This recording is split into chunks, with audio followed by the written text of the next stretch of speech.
Comment et quand bouturer la lavande? Alors on peut couper les fleurs des lavandes, si vous avez des pieds de lavande comme ça. Alors ici on a toute une partie qui ne nous est pas vraiment utile. Donc voilà. Après on va détacher des pousses là, sur les rameaux du bas. Et on va décoller, on décolle. Donc il ne faut pas les prendre trop petits, une dizaine de centimètres au moins quoi. Au préalable on aura donc fait un récipient.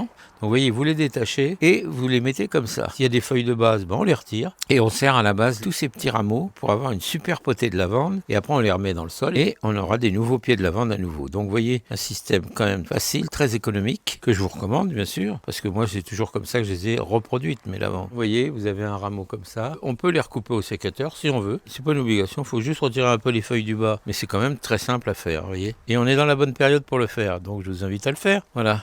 Voilà le travail. Allez, on va mettre un petit peu d'eau. Avec une pomme, c'est facile aussi.